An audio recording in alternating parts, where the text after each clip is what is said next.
Capitalismo para principiantes. Carlos Eduardo Novaes e Vilmar Rodrigues. Capítulo 1. O princípio. No princípio era um verbo. Eu trabalho, tu trabalhas, ele trabalha. Com a chegada do capitalismo, mudou o verbo do princípio. Eu lucro, tu trabalhas, ele reclama da inflação. Mas voltemos ao ponto de partida. Depois do sujeito e do verbo, veio o clã. A primeira forma de organização social, onde os homens sobreviviam na base do slogan dos 3 mosqueteiros. Um por todos e todos por um. Todos trabalhavam na medida de suas capacidades, voltados para o bem comum. Bem comum? O que é isso? Um trabalho duro, realizado com instrumentos primitivos. A barra era tão pesada que a duração média de vida era de 18 anos. Pelo menos eu escapei do serviço militar. Uau! Era uma época em que, na luta contra a natureza, o homem andava levando a goleada. Bicha, olha só essa boneca! A dificuldade para se conseguir alimentos era enorme. Maior que um cantossauro. Ainda não havia os programas de alimentos para a paz. Também não havia excedentes de produção. E o espectro das fomes rodava o clã.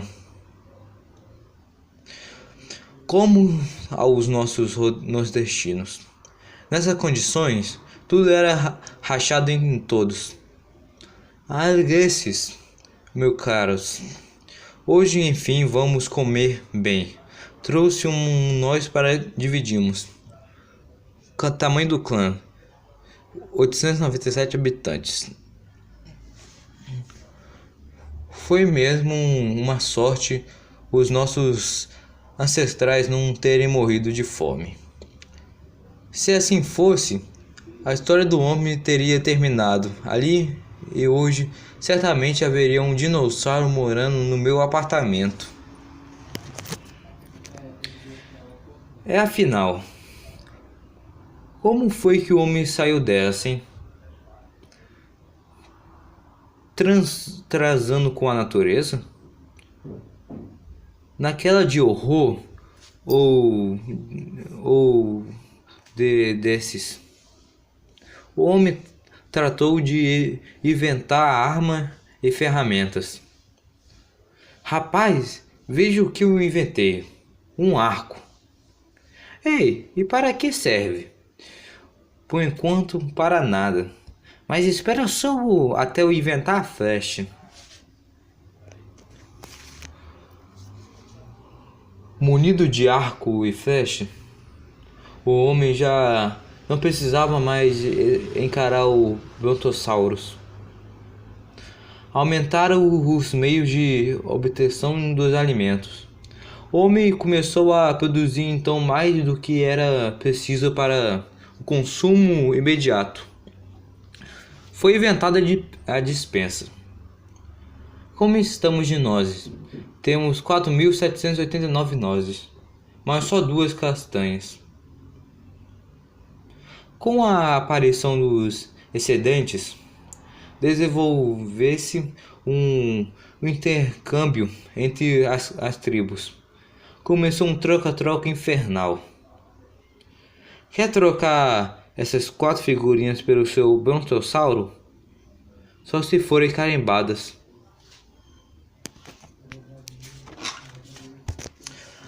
Aí a vaca foi pro brejo. Surgiu no horizonte da história a possibilidade da apropriação do resultado do trabalho alheio. Daqui para cá é nosso e ninguém trasca. Daqui para lá é deles e nós vamos tomar no peito. Apareceu então a propriedade privada dos meios de produção.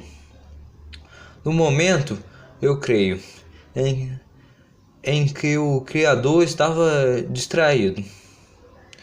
Séculos mais tarde, um cidadão do Ideias Sociais, chamado Paul Deschamps, afirmou: a propriedade é um roubo.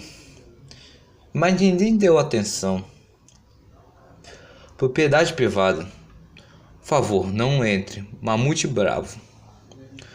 Os grupos, clã e tribos mais fortes, mais produtivos, mais bem armados começaram a dominar os mais fracos, instituindo-se a lei da selva.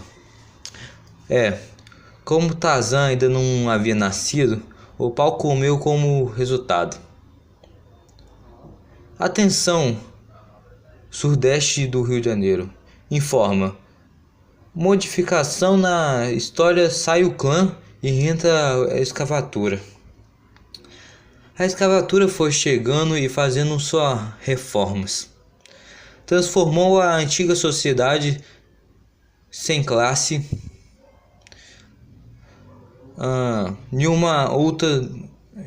em uma outra com duas classes. A partir de hoje, nessa classe ficarão os senhores e naquelas os escravos. Os escravos eram apenas homens que já não pertenciam mais a eles mesmos. Ou melhor, nem era um homem. Tratava-se de um animal que falava pouco mais que um papagaio. Vê se fala menos e produz mais. Blá, blá, blá, blá, blá. Tudo que os escravos produziam pertencia ao senhor. Algo muito parecido com o que acontece ainda hoje no Nordeste. A produção, contudo, aumentava. A produção do senhor, bem entendido. Não há dúvidas que a escravatura é o regime ideal. Os escravos, porém, não concordavam muito com a tese dos senhores. Um dia em que vocês levam aí dentro desse berço. A civilização é o berço da civilização. Nós estamos carregando a civilização nas nossas costas. Eu não aguento mais. Só havia uma saída: virar a mesa da história. Mais uma vez, o alto-falante da história anunciaram: atenção, sai a escravatura e entra o feudalismo. Quero mandar um abraço e um beijo aos meus familiares e avisar que a nossa equipe veio para ficar e vencer. Feudalismo. Mas que diabos é o feudalismo? Um regime que se apoia na propriedade das terras e marcou a sociedade medieval na Europa.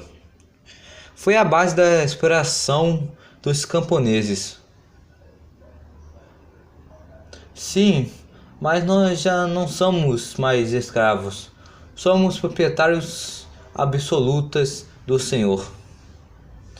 É verdade, eles só podem nos comprar, nos vender e nos bater, mas já conseguimos um grande direito de continuar vivo. Mas isso é incrível, inacreditável. Mesmo se nós não podemos matá-los, qual é a graça? Em comparação com os escravos, os camponeses viviam mais empenados em aumentar a produtividade do seu trabalho, porque possuíam uma pequena propriedade. Assim é demais. Isso ainda vai acabar em comunismo. Apesar dessa pequena conquista, os camponeses continuavam segurando a lanterna do torneio de classes sociais, atrás da nobreza e do clero e dos artesãos. Se não tratarmos de reagir, vamos acabar na segunda divisão, junto com os patos, as vacas e as galinhas. Até meados do século XV, a vida correu mandando para o feudalismo na Europa Central. A região estava cheia de pequenos reinos, separados por bosques, riachos e florestas, que viviam em um reino, não sabiam o que passava no outro. Ainda não tinham inventado o telégrafo, nem o telex, nem o jornal, nem o rádio. E o desmatamento ainda não havia virado moda. Só havia um detalhe nisso tudo. Os nobres e os clérigos eram os únicos que arregaçavam as mangas para produzir o que todos necessitavam para viver.